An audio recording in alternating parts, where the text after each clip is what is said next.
Gini. Sip.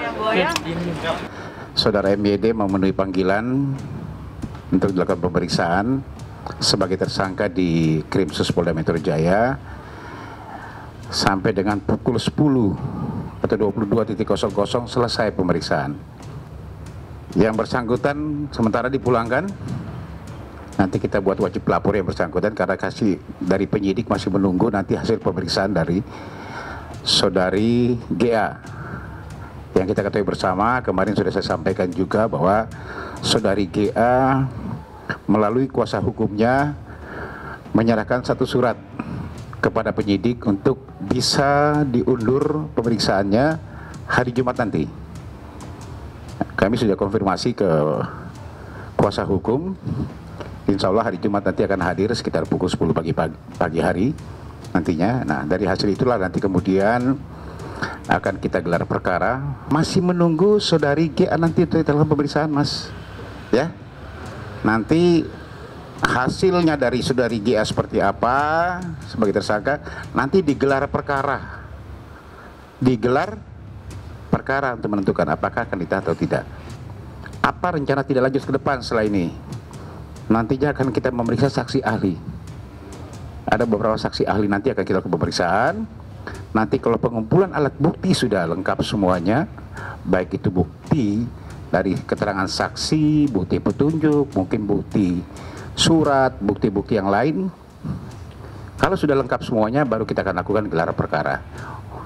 Ya, jadi kita tunggu saja nanti hasil pemeriksaan. Tetapi saksi-saksi semuanya sudah ada, sudah lengkap. Cuma tinggal keterangan ahli nanti yang akan kita lakukan pemeriksaan. Nah, kita tunggu hasil ini, nanti akan kita rencanakan lagi untuk pemanggilan saksi, beberapa saksi ahli yang ada. Ya, teman-teman, terima kasih.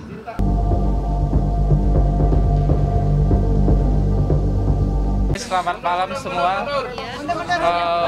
Untuk hari ini saya memenuhi panggilan pemeriksaan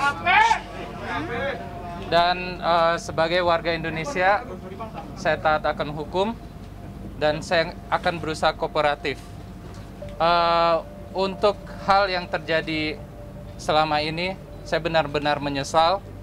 Saya benar-benar minta maaf ke seluruh masyarakat Indonesia, kepada keluarga saya, kepada pihak-pihak yang terkait.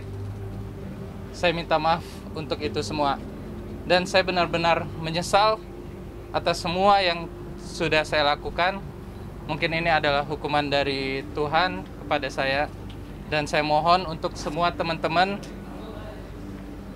mohon dukungan, doa, dan benar-benar saya minta maaf untuk semuanya. Ada pembuat, ada penyebar. Polisi sudah menangkap, dugaannya adalah penyebar yang kedua dan ketiga. Kenapa polisi tidak menangkap penyebar pertamanya? Atau polisi belum yakin penyidik tersebut, penyebar pertamanya apakah A atau B atau C? Kalau memang sudah yakin, segera masukkan pasal 27 ayat 1. Pada saat pemanggilan sebagai tersangka, polisi sudah yakin belum? Karena pasti saya meyakini profesional dari penyidik-penyidik di Polda Metro. Kalau memang sudah yakin ada alat bukti tambahan, pengakuan, IT, jangan ragu-ragu.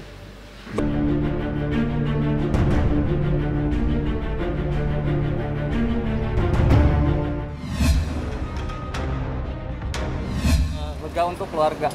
Akhirnya hujatan-hujatan itu clear semuanya.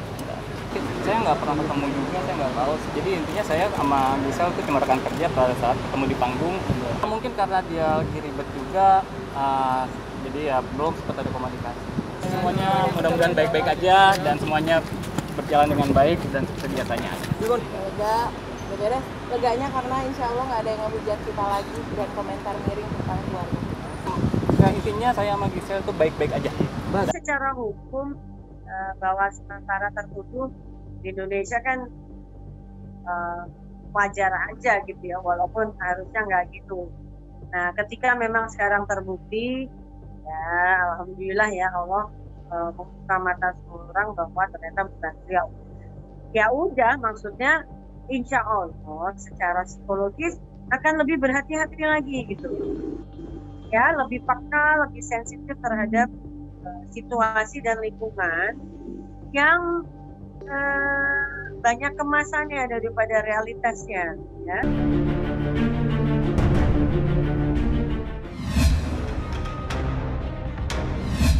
Saya mengalami kecelakaan di tol Ungaran ya, jam 4 sore.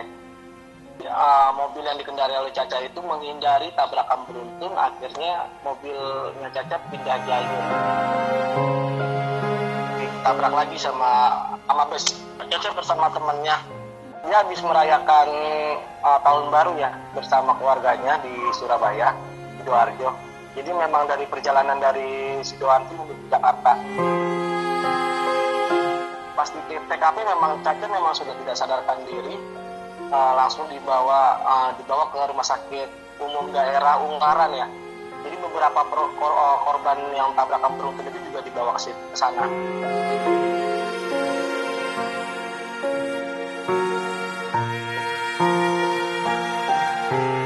RSUD itu memang Caca sudah mengalami koma ya, tidak sadarkan diri. Karena memang luka yang dialami Caca itu cukup berat di kepala. Kita memang tidak boleh masuk, cuma melihat dari luar saja kan. Kondisi memang pas tadi pagi itu memang kondisinya menurun. Dan akhirnya saya baru dapat kabar lagi jam 12 siang itu dari teman manajemen itu yang udah berangkat ke sana. Caca udah nggak ada. Kalau saya kondisi korban belum tahu pasti, luka-lukanya belum tahu. Cuma dengar berita dari media sosial itu tadi, ditelepon langsung.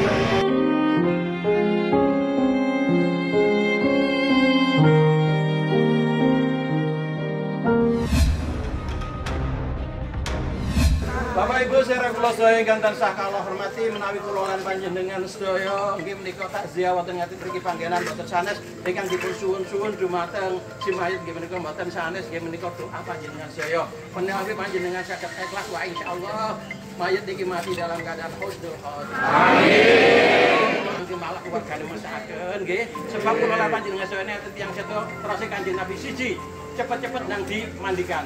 2, cepat-cepat dikafani, 3, cepat-cepat disolatkan, yang keempat cepat-cepat dimakamkan, nggih. Dadi nerangi ujian saking Allah niki diparingi tabah lan sabar saking Allah.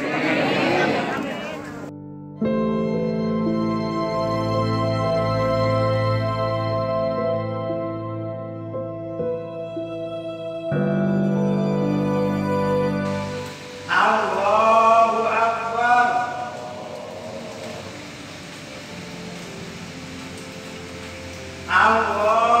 Akbar.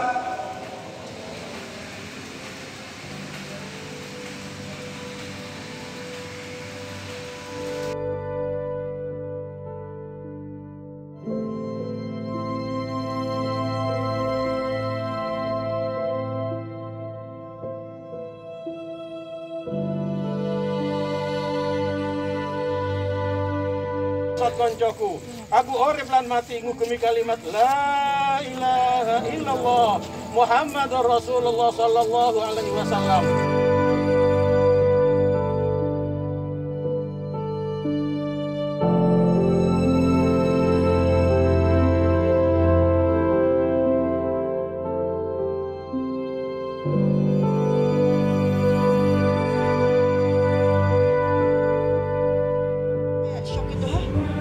Karena kayak nggak percaya gitu loh, gimana sih, kayak shock gitu meskipun nggak dekat tapi aku kan ngerasain sama-sama Jawa Timur juga gitu sih, agak shock aja lah.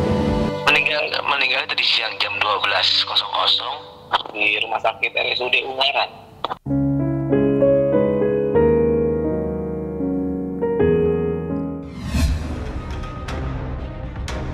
Tadi sih hanya menanyakan prosedur aja, jadi mau daftar ceritanya.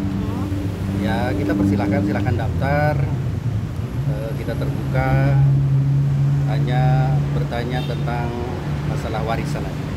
Kalau harta warisnya ya tinggal dibagikan saja. Kita hanya administrasi aja ya. Dia baru menanyakan hanya prosedur pendaftarannya saja. Ya kita silakan daftar, silakan penuhi syarat-syarat pendaftarannya, sudah itu aja. 110%. Kalau ada angka 110 saya yakin 110%. Karena undang-undangnya sudah ada, tinggal baca aturannya sudah jelas di situ. Jadi pasal 171. Kecuali kalau memang mengada-ngada, berniat menghilangkan, membuat masalah ini kabur, ya itu pasti mungkin bisa-bisa aja sih. Tapi kalau memang misalnya punya hati nurani dan bisa baca undang-undang, gampang memecahkan masalah ini. Dan hari ini alhamdulillah saya semakin bulat, semakin yakin, walaupun saya juga dari kemarin memang sudah yakin 100% bahwa Kang Teddy dan Dede Bayi adalah ahli waris dari almarhum Ibu Lina. Di legalitas standingnya gitu. Karena memang beliau juga menikah dengan almarhum juga sah secara agama, secara negara, ada bukti surat nikahnya, ada juga akta kena lahirnya. Memang tidak bisa dipungkiri, tidak bisa diakal-akalin bahwa Kang Teddy dengan anaknya adalah ahli waris dari almarhumnya Ibu Lina. Yang jelas dari keluarga Iki dan juga Putri beritikat baik. Ayo kita bicarakan secara kekeluargaan. Jadi untuk saudara Teddy silakan hubungi pengacaranya silakan hubungi pengacara Iki sebelum nanti ada sesuatu hal mungkin yang terjadi, nggak tahu gitu. Ya, nggak perlu kecewa, kita lihat aja lah. Karena Ratu tidak akan menghukum, yang Maha Kuasa tidak akan menyiksa, tapi yang akan menghukum dan menyiksa itu perilakunya dia sendiri. Nanti buat ketemu sama keluarganya mungkin nanti sama Iki sama Teh Putri, mudah-mudahan minggu depan itu ada hasil secara kekeluargaan dulu gitu. Tapi mereka berkenan kan untuk ketemu sama Udah pasti. Udah pasti minggu depan udah di-schedule-kan, emang pasti ketemu. Jadi harusnya sih kalau mengikuti undang-undang semuanya clear, nggak ada masalah sih. Gitu. Tapi kalau memang tidak ada kekeluargaan, tidak ada jalan keluar lebih baik, mungkin nanti akan ada gugat waris. Kekeluargaan diselesaikan melalui keluarga lebih baik ya, lebih baik dimusyawarahkan dalam kekeluargaan, kemudian hartanya kalau ada warisan dibagi, itu lebih baik dibanding harus ke pengadilan.